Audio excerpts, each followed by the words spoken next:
like I need to switch up that tagline. Wait, so long. Wait, say it one more time so I can A podcast that praises the unconventional and redefines what it means to be a role model.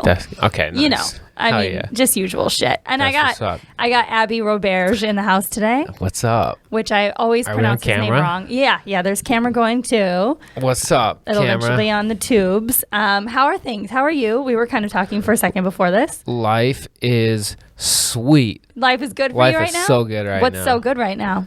I mean, I don't know. I honestly, I have no there's nothing on paper for me to be like, it's awesome, but I don't know. I'm just happy. I'm in a good mood. That's good. Yeah. Yeah. Where you been performing lately? The world famous Comedy Store. Mostly Comedy Store. Laugh Factory. Yeah. Improv. Where else? Pretty much anywhere that will let me. Yeah. Get on their stage. I'll friggin' do it. Yeah. Yeah. Where are you from originally? I'm from Vancouver, Canada, kind of. Fuck, I didn't know you were a filthy Canadian. Yeah. Yeah. Well, born in America though. Okay. Yeah. How'd that happen? Okay, so I was born in Pennsylvania on a Hare Krishna commune, and the Hare Krishna commune was next to an Amish farm. It was just surrounded by like a bunch of like redneck people in the middle of nowhere in like rural Pennsylvania. And then my dad was like, I don't want to raise you guys in this area, so we moved to a different Hare Krishna commune in rural Canada, which is cooler actually. That is cool. Yeah. So okay, what is this commune? Can you give me a little backstory on what that is? Yeah, it's do you know Hare Krishnas are? Yeah. If you don't, if people listening, if you don't know Hare Krishnas are, it's kind of like Hinduism, but for white people. No, I mean, it's kind of like a form of Hinduism in a way. Came over in the '60s. Beals were into it. Believe in karma and reincarnation and all that stuff. Kind of like they believe Krishna is the supreme person. Like they believe in all the Hindu gods, but like Krishna is the top dog. Yeah. And then we're kind of like stuck in this like endless cycle of birth and death, and life is kind of inherent suffering. And then so the goal is to be renounced from all kind of like material desires, and then to kind of transcend that. And so you do all these Hare Krishna practices throughout your life to slowly build that relationship with God. And by being renounced from all material desires, it's like living your life fully in service of Krishna. Oh wow. Yeah. So your family was very devout. Are you still? I'm not devout? Into it even a little bit. My family's still into it though. Yeah. Big time. So what's the deal with having communes for that? It's kind of like it just makes it easier, Let's say you're like a Mormon, right? Uh-huh. And you're just around all these like non-Mormon people like tempting you. It's just like easier. Mm-hmm. It's easier to just, if you live in the woods, it's easier to live like kind of a pure life. Yeah, for sure. And just kind of cultivate your I'm trying to picture it. Is it kind of like what like when you have those like where monks live? Is it something like that where people are just like praying and fasting? It was pretty. I say commune because it's like it makes it like easier to kind of conjure an image. It's like a bunch of Hare Krishna people got together and bought like an entire valley, and kind of turned that into like it's like a mini city. No, I wouldn't even. It's like more rural than that. It's like I wouldn't even call it a village. It's like there's like 25 houses. Oh, okay. And like a temple. Interesting. And like a sawmill and some farms, and everybody kind of like a lot of people. Some people like kind of just lived in their own houses and stuff, and then some people lived in the area where like they kind of worked for like the mill sort of, and they would just kind of like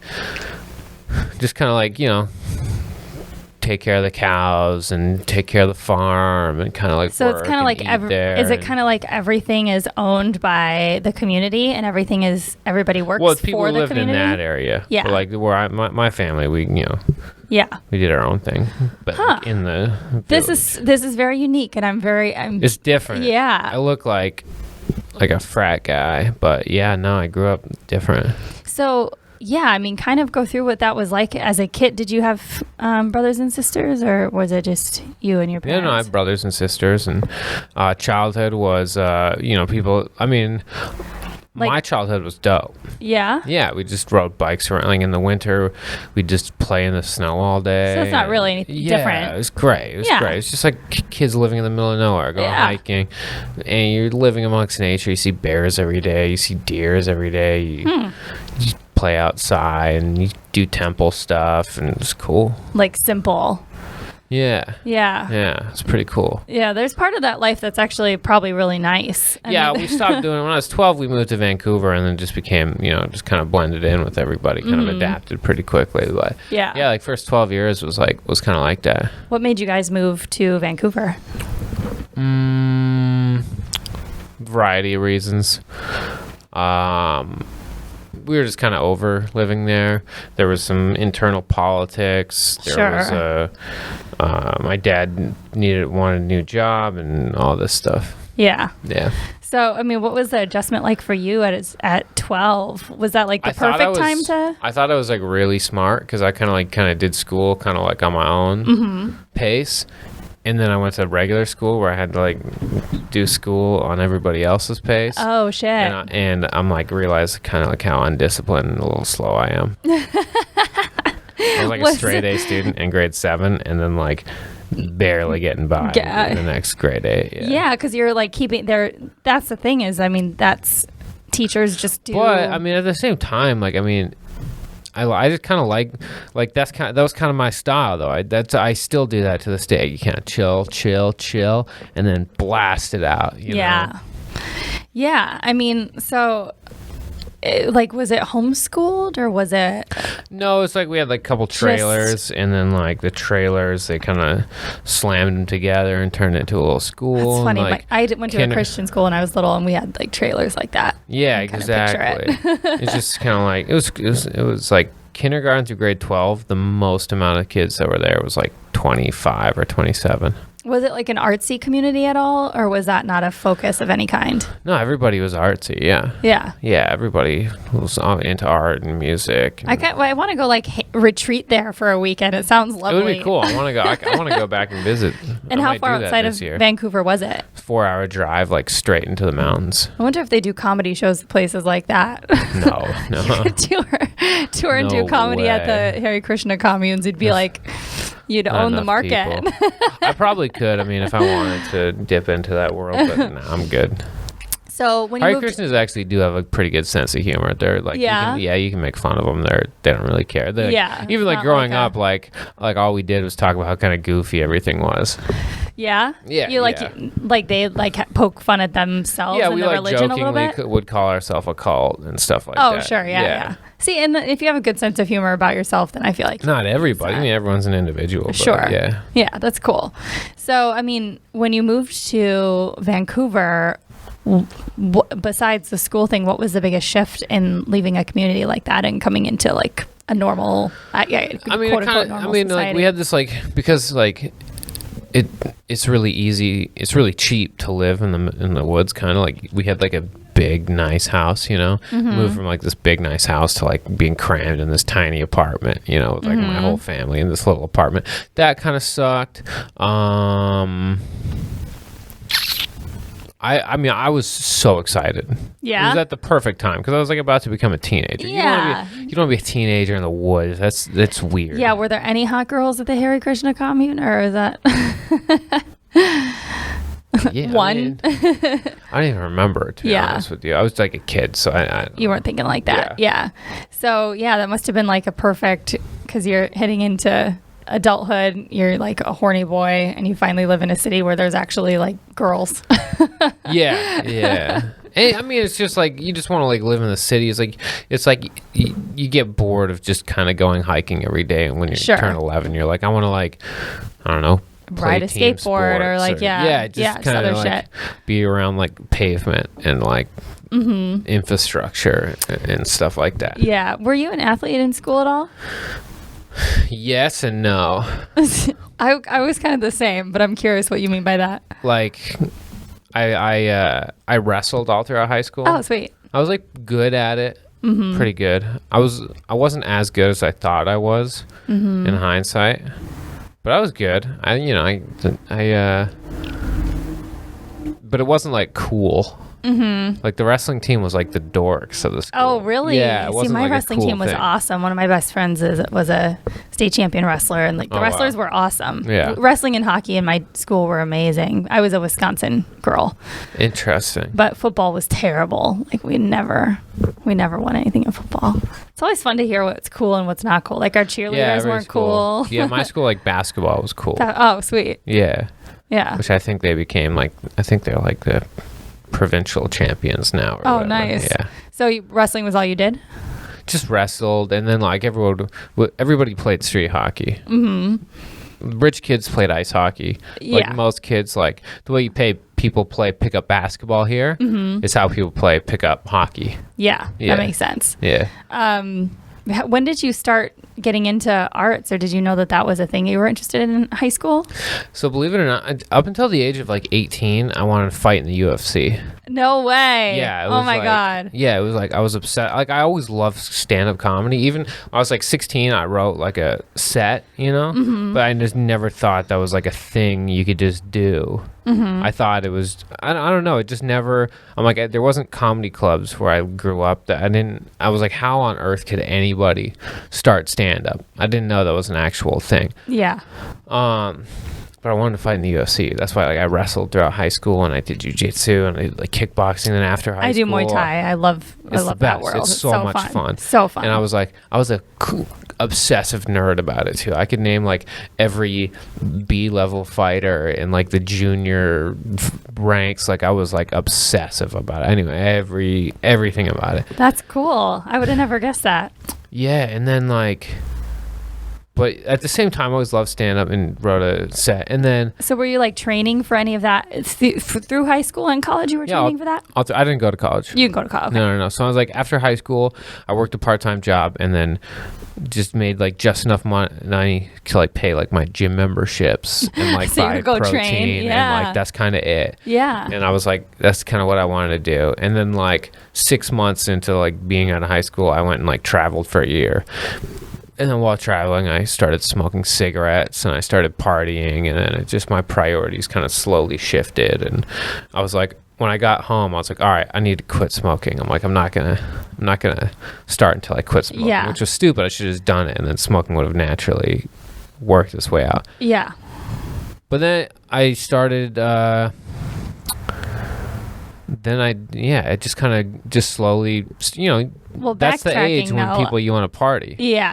I was going to say, where did you travel to when you traveled? Because I wish everybody did that. I wish everybody got a part-time job after high school and traveled and like kind of sorted out a little bit about who they are.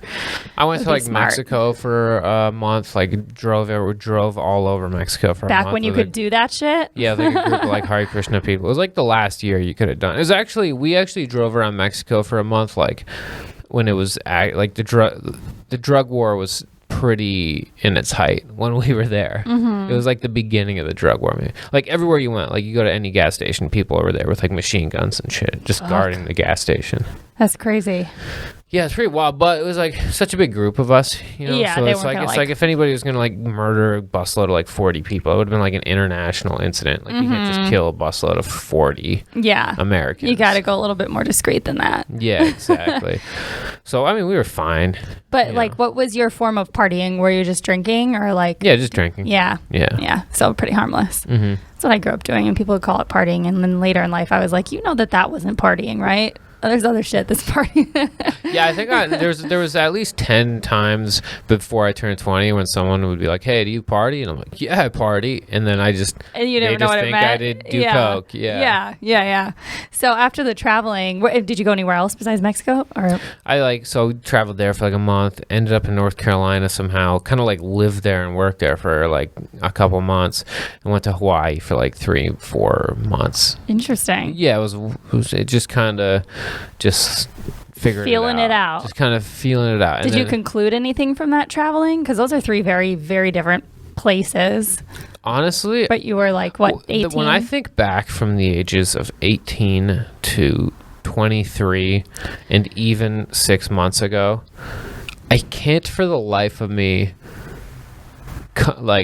remember what my thought process it was for any of the decisions I made.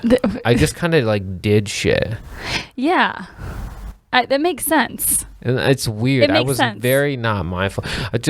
But it's kind of cool though, because it all led me to start comedy, which is like my passion and the thing I've, been working hard at for almost a decade now. Yeah. So what did you do after the traveling? Like, what did you sort out? Nothing. No, I just went back to my hometown and got a job got different part-time jobs and ended up bartending for a couple years with literally there was no pressure of like, what am I going to do with my life? Like, I was just like kind of just working, just kind of figuring it out and just trying to figure out how to just like, I was so like just trying to come up with rent next month that it wasn't like, oh, what am I going to do with my life? There's like, part of that that's really freeing. Get my head over one. Like there's something freeing about just not having a plan. Like, part of me wishes, because like I'm going through stuff right now, I'm like, I wish I didn't have to have plans for anything. I wish I could just like fucking do nothing. Right. Sounds so nice. Right. Also, where I grew up, all these Hare Krishna people, everybody has such a different background, but the one thing in common is they all kind of like abandon their life and families to become Hare Krishnas and like do that. It's like, so there was this like, it was completely normal where I grew up. Like, nobody went to college. Everybody pursued some sort of artistic endeavor or some hustle. And like the rat race or whatever was like frowned upon where I grew up. Nobody pursued like material wealth, which is cool. Yeah. And so now comedy is cool, is like it's so different here in Hollywood, obviously. It's like a very materialistic city. Oh yeah, for sure. But like for comedy for me is as much of like a spiritual journey as it is like a material, like this is my job. Like I view comedy and life like as the same thing, like the better my life gets, the better my comedy gets, and it's all kind of intertwined. Yeah. Yeah. Do you think you have that thought process because of the upbringing you had? Not really. I don't know. Separate? Kind of. I don't know. I never went to college. It's just interesting question. Yeah.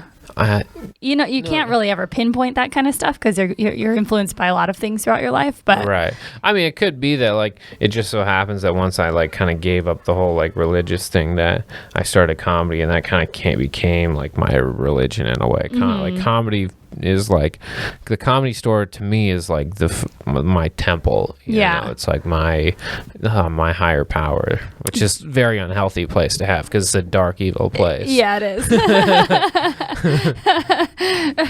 But dark places can be temples too. It's just a place of gathering, essentially, fellowship. It's kind of like a temple of like artistic freedom and honesty and craziness, non-judgment, which is nice. Where were you bartending at when you were bartending that chunk of time, and like how long? This place, the city called Nanaimo, which is on Vancouver Island. I bet that's fucking gorgeous. I haven't been to Vancouver in years. But yeah, it's pretty cool. It's a cool city. I liked it. Yeah, I bartended there from the age of like 18 to 20. Then when I was 20, I saved up like $900 and then moved to New York after doing like 5 open mics. That $900 lasted you like 9 days, right? Yeah, it literally did. It lasted me like 9 days. It's like $100 a day to just exist in New York. That's what I always say. Yeah. If you go outside in New York, $100 is gone. Like, yeah. Even such if an it's expensive city. Go get a cup of coffee, go get something to eat. You want to just chill, just be inside. Costs money. Outside costs money. Everything costs money. Breathing costs money. $3. It's just it adds up so fast. Crazy. So in New York, is that where you did a couple of open mics in Vancouver land? Vancouver area, yeah. And then you went to New York to pursue stand-up? Yeah, I was just like, I was 20. I had nothing holding me down. And I did like 5 open mics and loved it. More like I was like, this is the best thing ever. This is what I want to do with my life. I'm just gonna do it. Yeah. Because why not? I mean, if I fail, like I'm literally losing nothing. I'm already at rock. I'm already at the bottom. Like I can't go any lower. Lose anything. So I can just keep skidding along the bottom for a while. What made you walk into a comedy club and go to an open mic in the first place? I was doing like I was trying to come up with like some like hustles or something. I don't know. I was just trying to like make money, and I thought of this idea.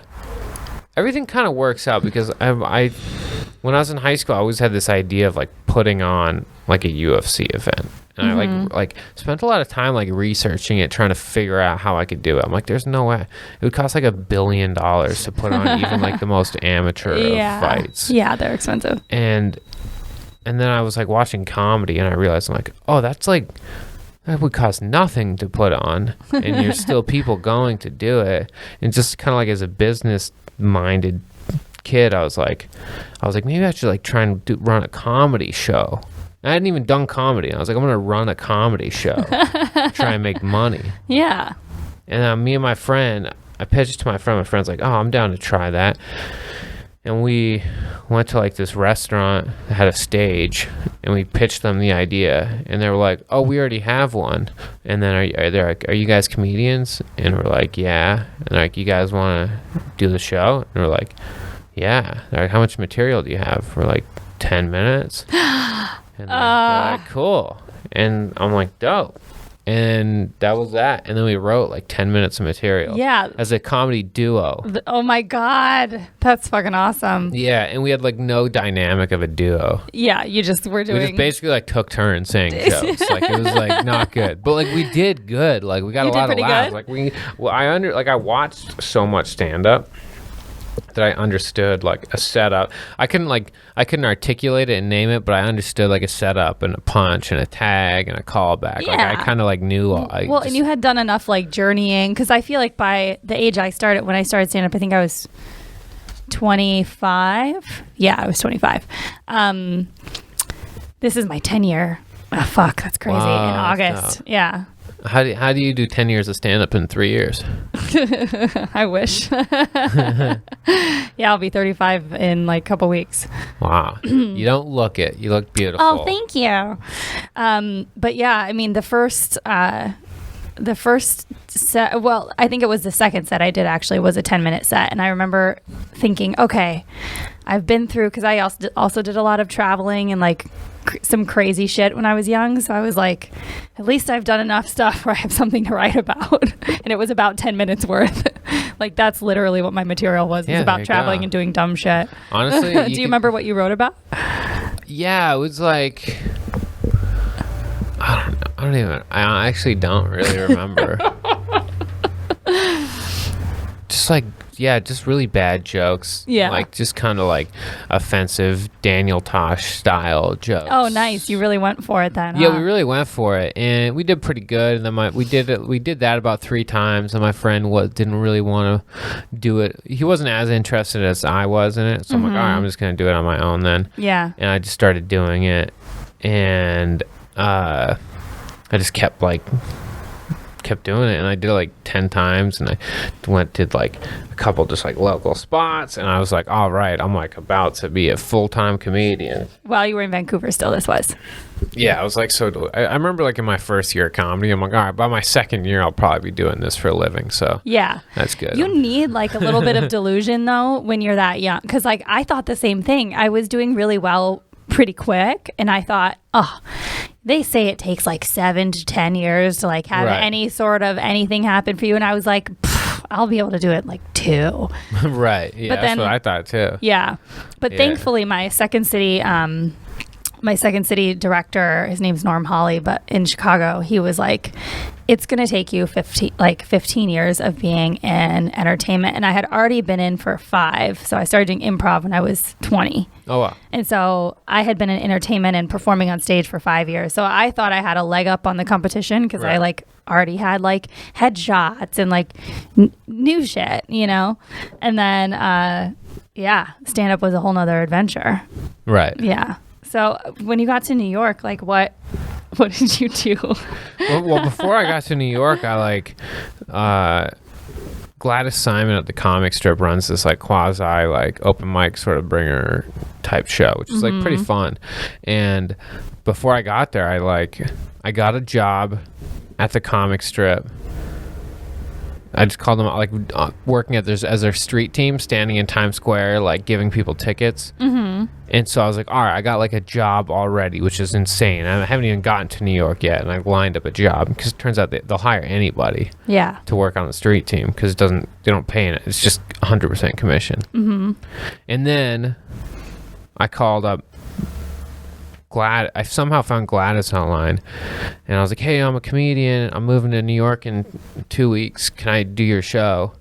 But it's like a bringer show. So she's like, yeah. And so I'm already like, holy shit, I got a job. I got my first show lined up in New York. Like, this is crazy. Yeah. I'm like, I got comedy. So I didn't realize that, like, none of it. So I get there, do a street team job for a day, and I'm like, oh, no, I can't do this. This is the worst thing ever. You make like $5 every 3 hours. Like, it's shitty. It's hellish. I don't know how you gotta be insane to do it. And then there's a bringer show, and I kept doing that. I didn't realize in comedy you have to go up like every day. So I would do the show like once a week, or maybe sometimes twice a week. I get on stage. So like the first year I was kind of just messing around, and then I got a job. I like spent my $900, but I had some family that lived in New Jersey, so I crashed on their couch for a bit and commuted into the city for a couple of months. Mm-hmm. And then I was like 20 years old. I got a bartending job in New York, a bar back job in New York, and I was making like $400 a day at 20 years old. I'm like, this is fucking awesome. Yeah. And I did that for like 9 months, and then I came out here to visit to check it out, and I just instantly loved it, and I didn't go back. Oh shit. Yeah. So you just packed all your shit and came out here to visit? I had all my shit. I was still living in a suitcase. Yeah. I was like living in New York for a year, and I still had nothing. Yeah. Fuck, I was just crazy. subletting and stuff. Yeah. Yeah. Oh man. So what age were you when you got to LA? Or how long 21. were you? So you were just in New York for that 1 year? Yeah. Okay. I was 21 when I got to LA. Damn. Yeah. So what did you do here to like make ends meet? Got a job at a hostel my first month here. Mm-hmm. And then that covered my rent. And then there was like 4 months where I was just fucking broke. Like more broke than I've ever been in my life. Like where's my next meal coming broke? Yeah. And No. I got a job at a nightclub, which paid well, and then I quit that job so I could go on a comedy tour, which which I spent all my money on investing in this comedy tour, which lost money. Great time. And Who'd then you go I came with? back. My friend Alex Phillips, Nick Callis, and Matt Segan. I haven't seen Alex in a minute. Yeah, he's still doing it. Still doing it? Yeah. And then, so that didn't work out. And then I was like broke for like 4 months. And then I got a job at the Comedy Store, and I've been working there ever since for like 7 years now. Far too long. Has that been your only job for all this time? No, there was like a few years where at the same time I also bartended at the Den. Oh, yeah. No, I remember that. Yeah, because you worked there with Jeremy. So I did both jobs at the same time. Mm-hmm. So I did like a few days at the Den and a couple days at the Comedy Store for years. Yeah. Which was like good and bad because like I was able to like pay my bills and live and stuff like that. Probably not good for comedy because I worked like every weekend for years. It probably slowed my career down a little bit. Yeah. Whatever. It all. Yes and no. I mean, those kind of things are tough to really say because sometimes, you got to hit those strides when you're ready for them too. Mm-hmm. Like because I used to push really hard when I was like pretty newer for like weekend bookings that I just like look back now and I'm like, oh, what was I trying to do? Right. What was I trying to do back then? But yeah, what has been some of like the biggest struggles that you've had in your career so far? Ooh, wow, you just really hit me. You just really sucker punched me with that question, huh? It's good to talk about though, because biggest struggles in my career. Just trying to find balance of like pursuing comedy and hitting the clubs and grinding every day, maintaining like my like mental health and sanity, and also keeping a roof over my head and balancing all three of those things. Oh, trust me, and then being sidetracked by like from the age of like my first 2 years in LA, I partied like a fucking maniac and I got into coke and I was drinking 7 nights a week. My first year as a door guy, drank every single night. Well, because you were so young too, it's really hard to avoid. Yeah, it was like my college. I literally, while people my age were in college, I was a door guy at the Comedy Store. Yeah, being exposed to like every big comedian. Who were your idols? as Bill Burr, comics. Dave Chappelle, Doug Stanhope, Dave Attell, Chris Rock. Yeah, so it's cool. I get to see, work with all these people. You get to see them all. Going on the road with Bill Burr next month. So Are you cool. really? Yeah. Fuck yeah. That's fucking awesome. Yeah. So it's cool, but like, yeah, I was like, kid just so part, and like nobody like was like, hey, slow down. Like anytime I even thought like, hey, I think I'm going a little too hard, every comedian around me was like, dude, you're fine. I'm like, oh, sweet, like, and then I wasn't happy, so I got sober, and then getting sober, trying to like find the balance of like doing comedy and being sober at the same time, and just trying to like figure that out. How much? What had to happen for you to decide to go sober? Like, what was the breaking point? I don't know. I just realized like I didn't have like control over it. I've like, I don't tell people I have like really big ambitions and stuff with like comedy, and I realized I'm like, well, I can't do both, so maybe I'll try and like balance, and I couldn't balance, and then I'm like, all right, well, I gotta pick one, so I picked my dreams and stuff. Yeah. How long you been sober now? A while now. Yeah, like long time. Yeah, like 7 years, 8 years? No, year and a half. Oh yeah, I've been like sober year, and then like not sober for like a day or two, and then so it's you go in spots. I just had it's a thing. Yeah, I get it. Is what it is, but a year and a half.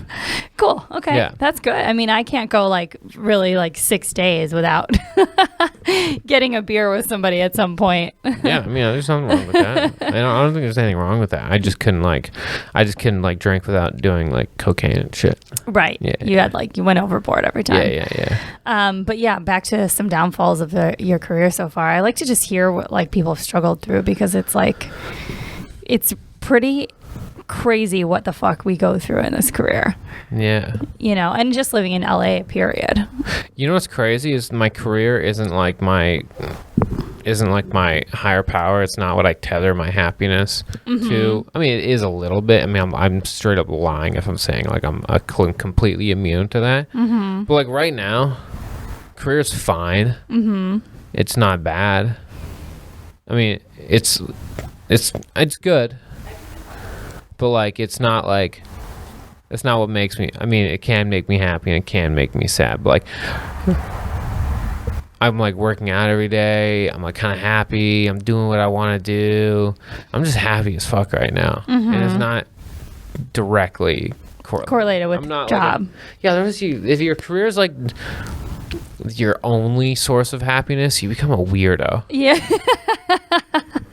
You become a dark maniac. No, it's true. It's true. I've always said that like my happiness is a direct reflection of like my circle of friends and like, just mainly just the people in my life. I have like a group of friends that I go to a diner with like twice a week.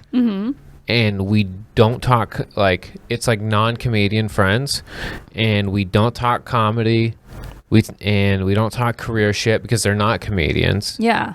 And so the whole time we're literally just talking about like politics or ideas, and so like comedians only want to talk about their career, and so it's like annoying. And when you hang out with and there's some comedians that are cool, but like when you hang out with these other people, it's like the most refreshing thing ever. Oh yeah, you're just talking about like regular human stuff, and it's so nice. And then it's better for your comedy anyway. Yeah, I have a big balance of those people in my life. Like most of my close friends don't have anything to do with entertainment, so it's great. They're like outside of LA. Obviously my LA friends are all like adjacent to entertainment because it's kind of impossible to not be. Right. But yeah, that's something that I was just talking with a friend about actually.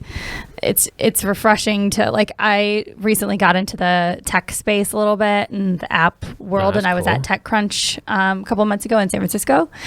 And so I was around all these like very intelligent, world aware, self-aware tech founders. Yeah, that's dope. And it was like so fucking cool because like, in a town like this, so much smoke is blowing up your ass. People will be like, oh, I have this, and they drive this car. I like all those tech people. They're all into like breathing exercises and like yoga and dude, shit. We went out for beers afterwards with some of these guys. I mean, they were like in their late 20s and co-founder and CEO of like a company that just got like how do they say it? When you just got reevaluated for like $1 billion. Damn, that's and cool. like they're in like Lee jeans and like gym shoes. Like you would never know that they were like that valuable. What kind of tech stuff do you do?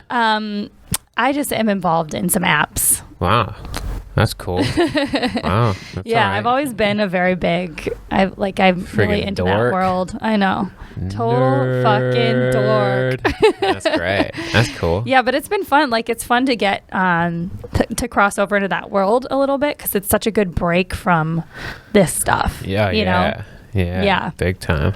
What has been some of your highlights of your career?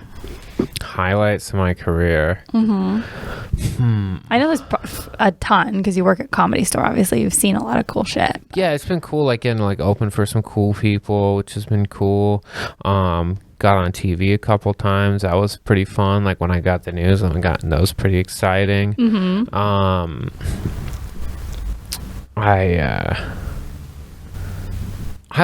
highlights are like when I have these like anytime I have like a breakthrough on stage where I'm like, oh, I can do that. Like, oh, I can be funny in this way, or like I can. Oh, it turns out I'm funny because like there's like sometimes for like 6 months I'll doubt myself. I'm like, am I even like a comedian? Then sometimes I'm on stage and I'll have like a certain set where I'm like, oh fuck yeah, I'm like good at this. Fuck yeah, this is awesome. Yeah. See, like those are pretty cool. Yeah. Yeah. And then it's kind of getting on TV a couple of times. That's kind of fun. Yeah. How did the upcoming Bill Burr stuff come about? He just hooked it up. It's pretty sweet. Are you on his new show? No. That's all right. Well, maybe next season. Yeah, maybe next year. Yeah. That's cool. That's it's cool. just he's like it'll be cool. We're just doing like one city. It'll be fun. Yeah. Which city? Vancouver. Oh, sweet. Yeah. Yeah. Did you tell him you wanted to do Vancouver or no? Yeah. Oh, sweet. Yeah, exactly. That's great. It's gonna be cool. I've done it before too. All my people from my high school. I just talked to some guys about shine. I played Vancouver Laugh Lines. I headlined there like 7 years ago. Yeah, which is funny to think about. I'm going back there next week, but it's not Laugh Lines anymore. No, it's a I new know. club. Yeah, I'm going there with Trevor Wallace, so it's gonna be fun. Oh shit. Okay. Yeah. Jake, one of the guys who books it. Do you know who he is? I don't know. I'm talking about going back because I really want. I have a lot of friends up in Vancouver. That's pretty sweet. It's the best place ever. I want to move back. I want to move back for the summer. Yeah. Yeah. You want to go there for the summer and do the comedy scene up there? Has got to be pretty good. I just want to go back to the woods. Yeah. I just want to like chill out for a second. Again. Yeah. Start to go meditate and just stay off the microphone for a minute. Yeah, I'll crawl out of the woods and get on stage every night, and then crawl back into the woods and not talk to anybody. Should just put a little stage in the woods. Maybe I should become a weird woodland. Maybe I should just go into the woods for like 3 months and just reconnect my roots and chop wood every day like I did growing up. Fuck yeah. And then people are gonna be like, "Where's Abby? Did he quit comedy?" And I'll emerge out of the woods with a beard. Well, I'll be like the super wise comedian. It'd be cool if you keep working with Burr on that, like in that way. Yeah, it'd be cool. Yeah. I feel like you have kind of like you have a cool vibe to work with him. I always think about like how people pair up nicely. Yeah. So it'd be cool. Yeah, I'm pretty much terrified of every comedian that's more successful than me. But it's good. No, but I don't think they can tell. I don't think they can tell. Yeah, no, it's honestly though, how pressureless is it to open for somebody like him? Like you know that people are just there to see him. Every time I've opened for anybody, it has been terrifying. Because it's not my show. I don't want to mess up their show. Right, of course. Yeah. And I'm like, oh, I'm going to break something. I'm going to annoy them. It's always, There's only two things you could break, your leg or the microphone. Yeah. I was on the road with Russell Peters a couple weeks ago. And in Canada, he's like a household name. Like I grew up watching him. So that was pretty cool. And like I was the MC. And like the very first show we did, like the green room was super far from the stage. And the feature got off like right when she got lit. And I was still in the green room. And I could see on the monitor her walking off stage, but I'm 2 minutes from the stage. I'm like, fuck. And I like get up and I like sprint all the way through the kitchen and onto the stage. I'm like out of breath. And then I have to like try and fix the situation before I brought up Russell. I felt terrible. Oh, fuck. Oh my God, I felt so bad. Yeah, I hate shit like that.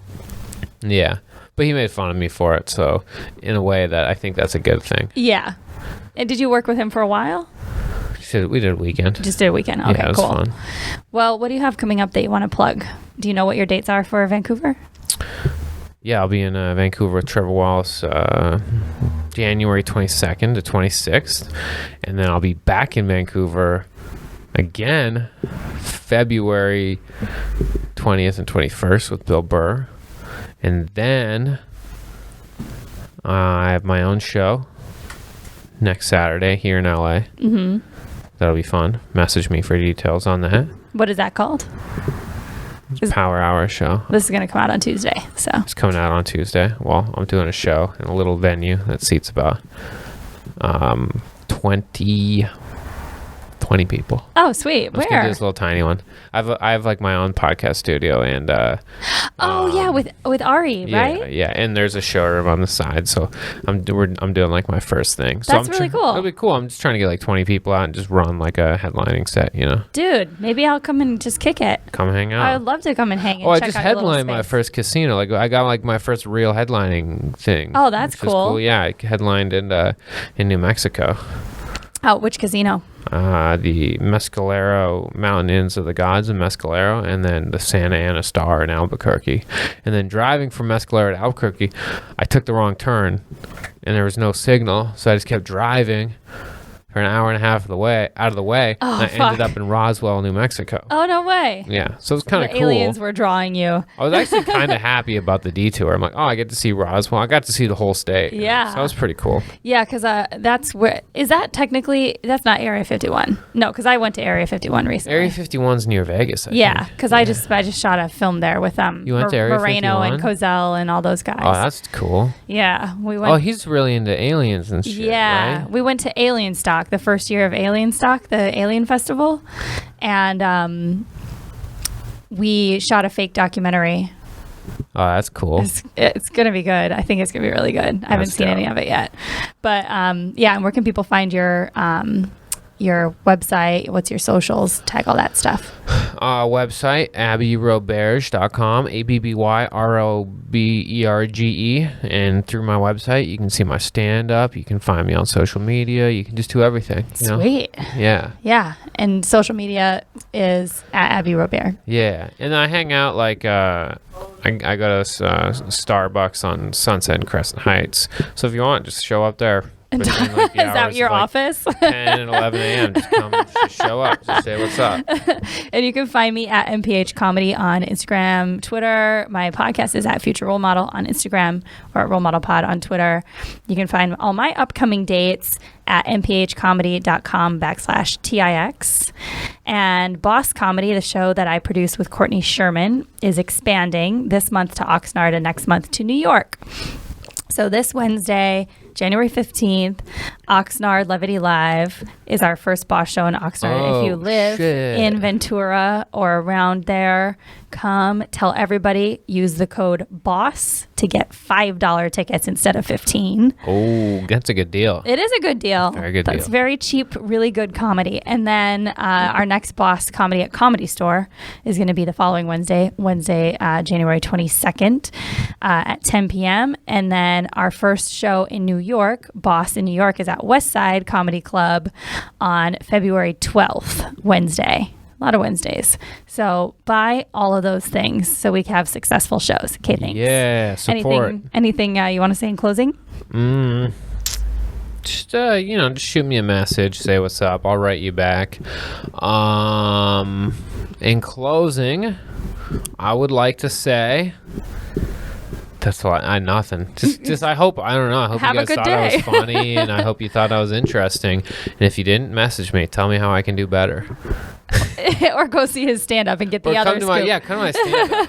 Hell yeah. I haven't seen you in a bit. I'm excited to come to this show of yours. Yeah, it'll be fun. I'll run my full thing. I wanna check it all out. A couple people have told me I'm funny before, so Yeah, he's pretty sweet. doing